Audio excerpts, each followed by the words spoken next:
I'm here with Abeiku Santana. He's doing the driving and he's given me the honor and privilege of a tour through the city of Accra, Ghana's capital in West Africa. And I can't tell you how honored I am. Abeiku, I really appreciate this. And I don't know if I can ever return the favor, but maybe one day I will.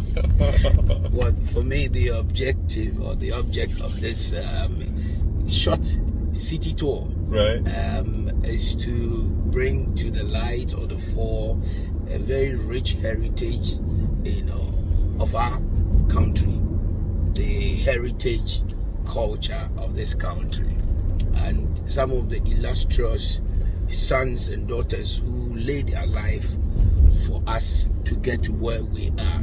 And I want us to appreciate heritage tourism, right, because it's something that, because of our ethno-cultural, division, we've not appreciated the cultural heritage that we have much, especially those who fought for the independence or the liberation of this country. And this is one of the heritage monuments we have. This is Dr. Kofi Abrefa Buzia. He was elected as Ghana's Prime Minister in 1969 to 1972. Dr. Kofi Abrefa Buzia, a scholar, a British and Oxford scholar. That is his statute. Dr. Kofi Abrefa Buzia. That's the statue, yes, in your camera right now. Ghana's second Prime Minister. Ghana's second Prime Minister. And the head of government business from 1969 to 1972. There you go. So we're moving on. Now, on this road, this is the longest stretch of road in Accra. It's called the Liberation Road. Okay. It links us or takes us to the spot or the cradle of Ghana's independence struggle. That is the Independence Arch. And that is the 37 Military Hospital. That's the 37 Military Hospital in your view. Hospital, a referral hospital. It's a teaching hospital, like Abeiku just said. All right, so we call this road Liberation Road because this is the road that leads to where the independence movement started. From 1897, when the first nationalistic movement called the Aboriginal Right Protection Society was founded or formed by John Mesah Sarbah on the 4th of August, until by 1921, the movement collapsed until on the 4th of August 1947 that we had the first political party, which is the United Gogos Convention. So we give credit to John Mesah Sarbah, George Ferguson, Sir Akukosa, and Nenyi Gati. These are the early African nationals who fought for independence. To this place is the Jubilee House. The Jubilee House is the seat of our government. That's where our president office is, with the executive president office, where there's some of his portfolio ministers. So this is where decisions of the country is taken. This building was constructed by the Chinese and some Indian partners during the former President J. Kufuor's era. But it wasn't occupied until 2013 when John Mahama became the president. So the current president, Nana Addo Dankwa Akufo-Addo, is the second president who is occupying this house. That's interesting. Now, this building has not always been the seat of government, like you rightly said. Until 2013. But right, it was built and completed in 2008. And in 2009, when the late Professor Atta Mills became the president of Ghana, he refused to stay in this building. Now, this stretch is the diplomatic drive. It's called the Switchback Road. The Switchback Road on my left, this is the Jawar Nehru Road that leads to the Switchback Road. On my left is the residence of the Indian High Commissioner to Ghana, and this is the residence of the Canadian High Commissioner to Ghana. So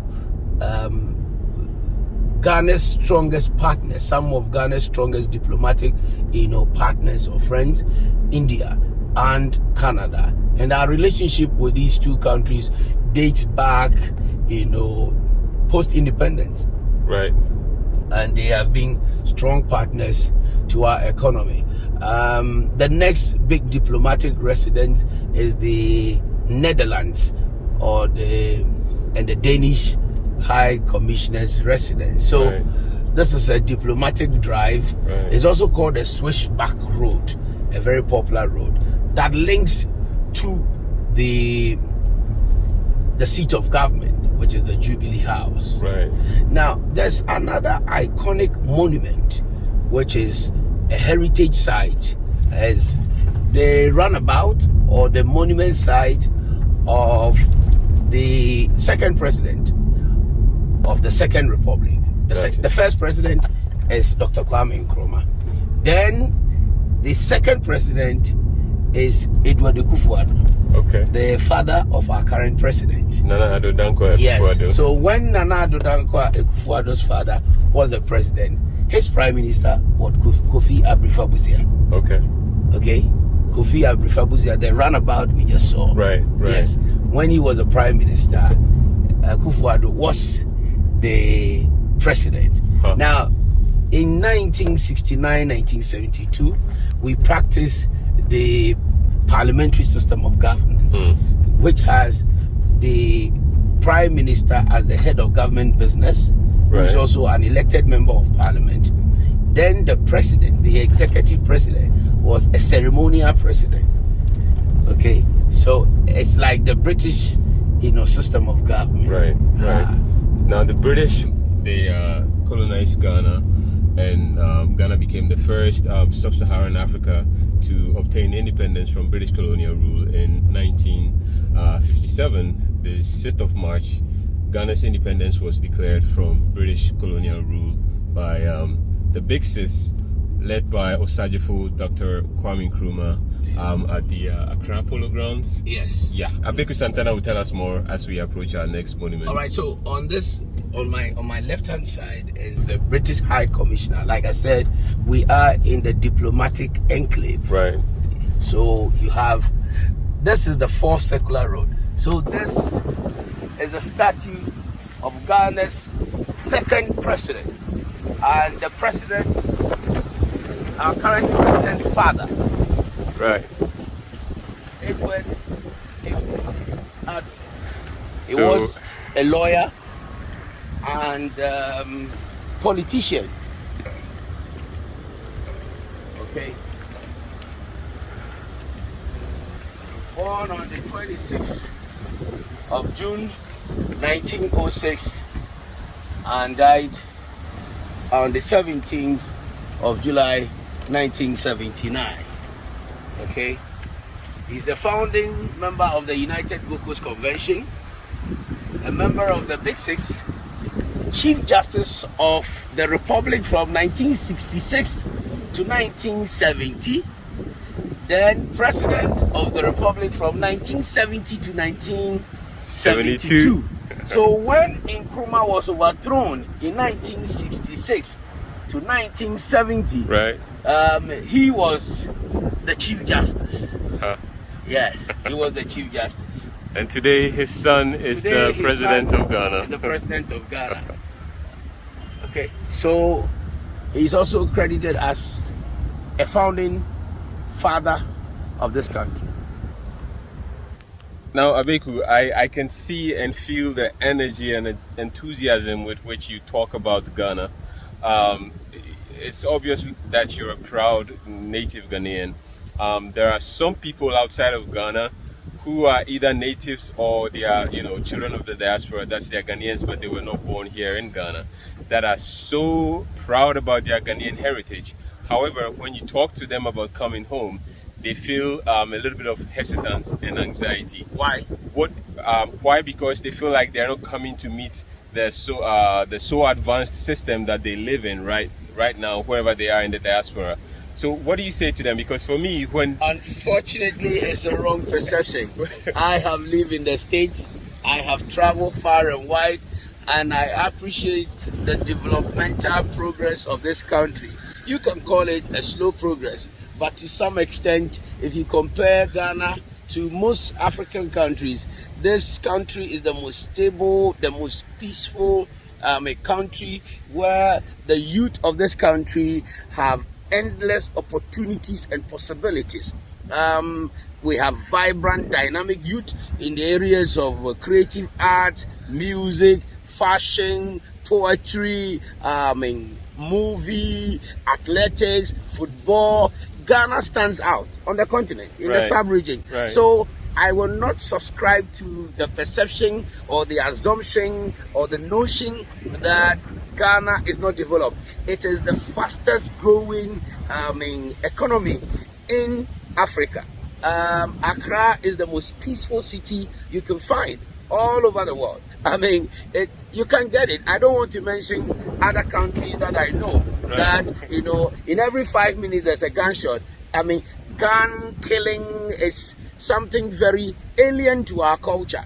So I will encourage our diasporans to come home, especially Ghanaians and even African Americans or Americans of African descent to come home, because this is where they belong to.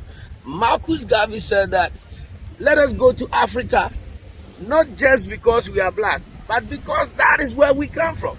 There are 48 castles and forts, that is slave dungeons, castles and forts in Africa.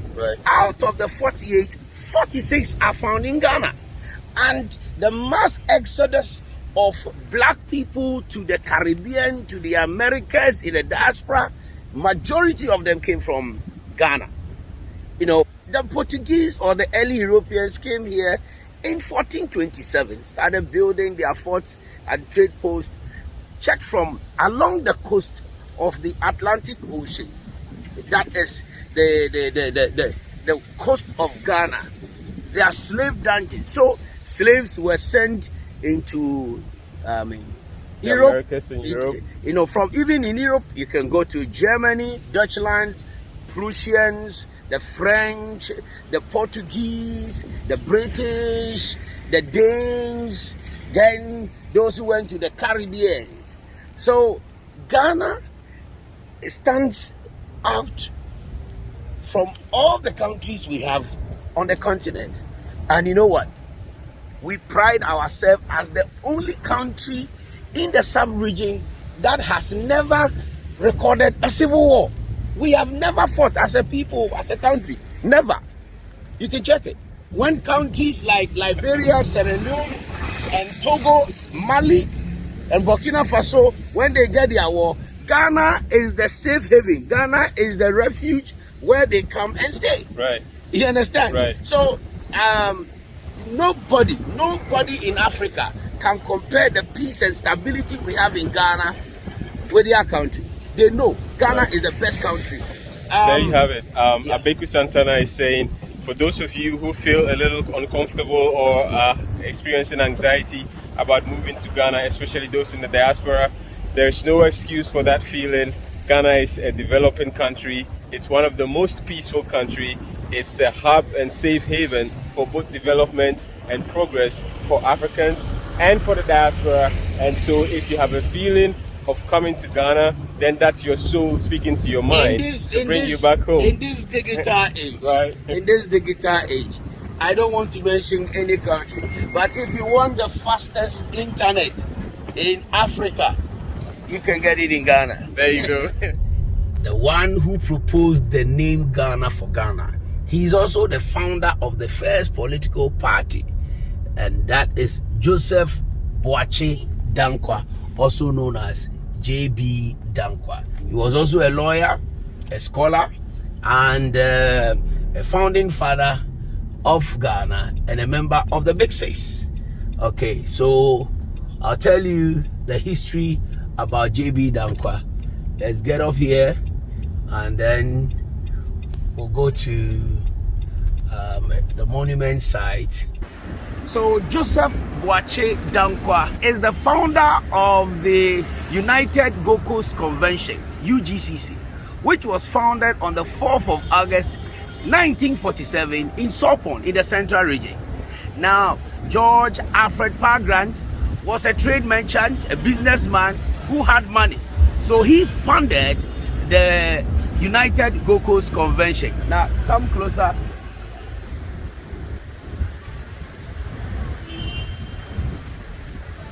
So Joseph Boachi Dankwa, in 1917 to 1919, he was a member of the British West African National Students in London, where he studied, his graduate university education. He was a lawyer, and he's also a royal from the Ebuakwa state, or the Ebuakwa Achim Ebuakwa. His uncle is Nana Ajima Oforiata. The first was then the chief, okay, of the Ebuakwa. He was the founding father of Ghana, and he actually founded the first political party, the United Gold Coast Convention, until Nkrumah joined in 1947. Nkrumah joined in 1947 after Aggrey had returned from America. And I quote, "Aku, I wish you all the best as you're going back to Gold Coast, motherland. If you go and find a job, please do not hesitate to invite me to join you." So it was Aggrey who invited Nkrumah to come from America and join the struggle to the independence. And when Nkrumah came, he sped up the independence process. Okay? Right. But then it started. The independence struggle started, like I said, from 1897 with the Aboriginal Right Protection Society until 1921 it collapsed. And by 1947, we had the first national political party, which is the United Gold Coast Convention, founded by J.B. Dankwa. Abeiku, you mentioned something pretty interesting, that Kwame Nkrumah sped up the independence struggle process. Throw a little light on that. Okay, so when J.B. Dankwa, Aggrey, Edward Kufu-Addo,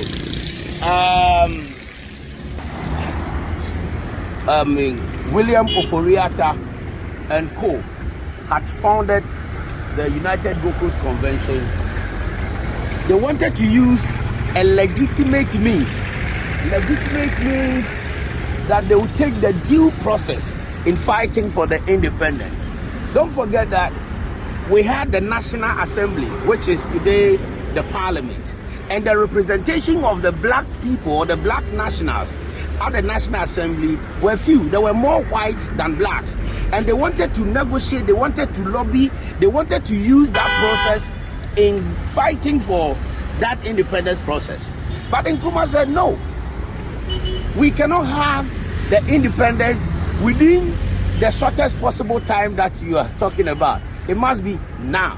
So the now factor of the independence is where Nkrumah brought it. So you can say that Nkrumah was the catalyst. Right, so now we are approaching Kwame Nkrumah Circle, one of the most popular attraction and a busy commercial area close to the central business district of the capital. From here, you go to Obechebi Lamte. So Nkrumah leads to Obechebi.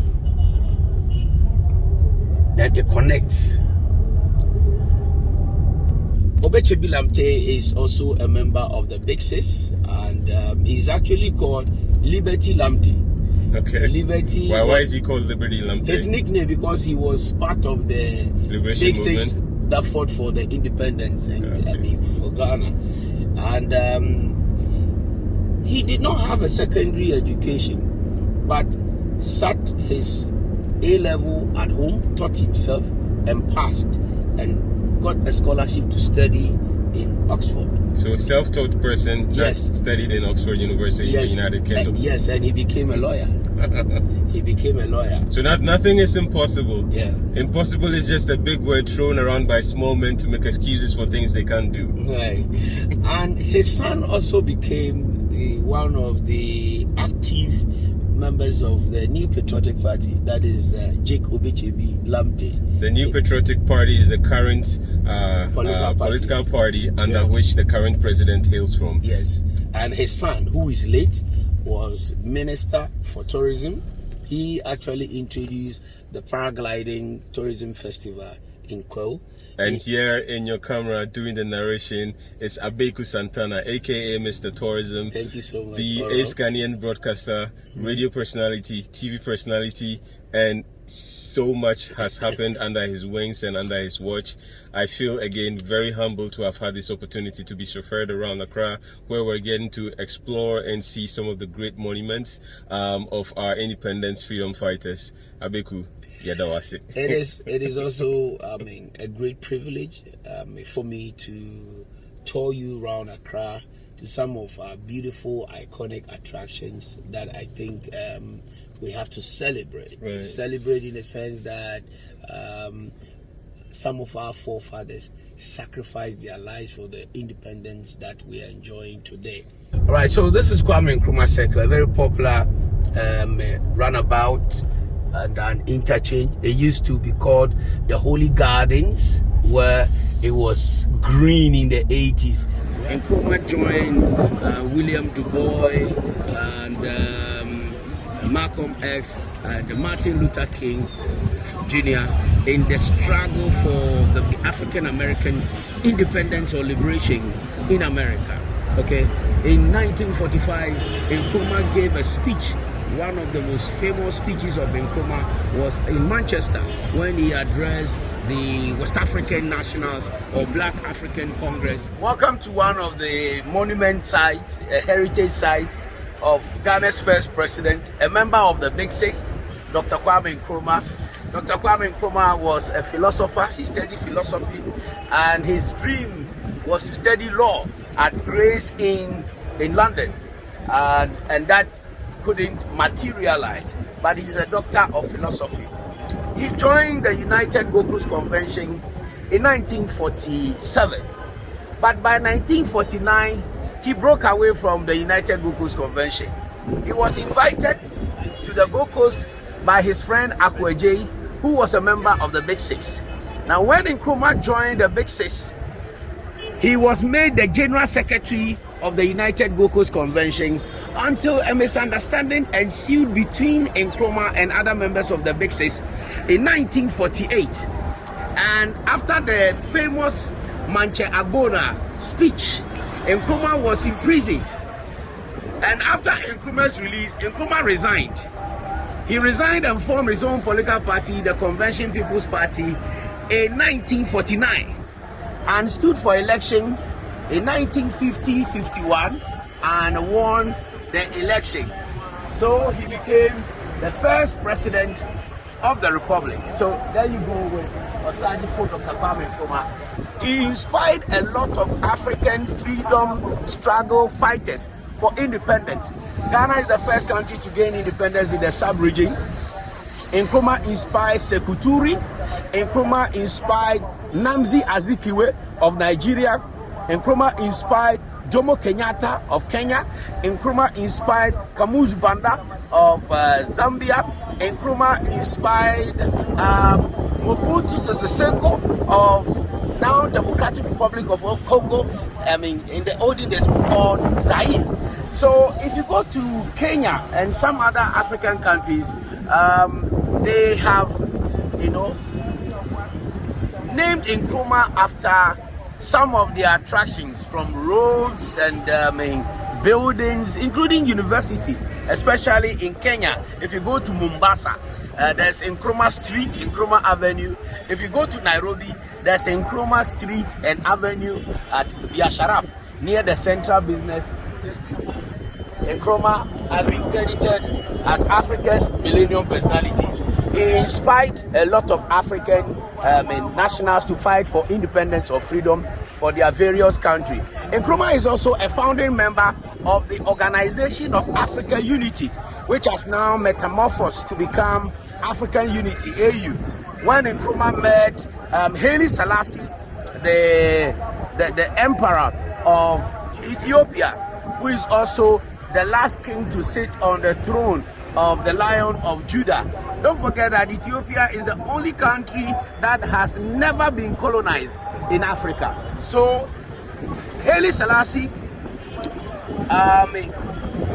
gave the African Union a place in Ethiopia, Addis Ababa, to be the headquarters of the African Union.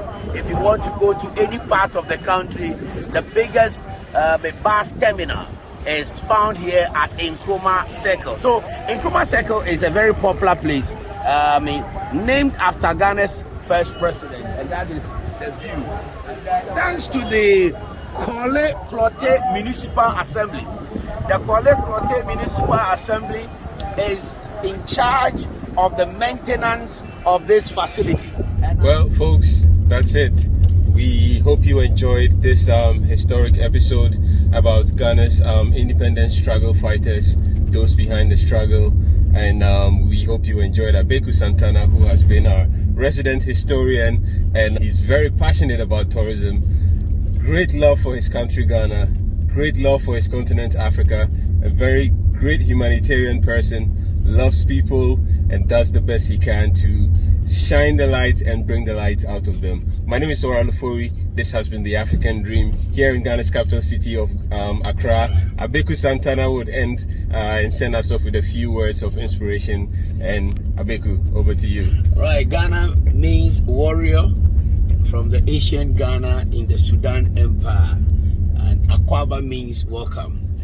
Come to Ghana, come to Accra, come and experience our unique culture, our warm reception, our hospitality.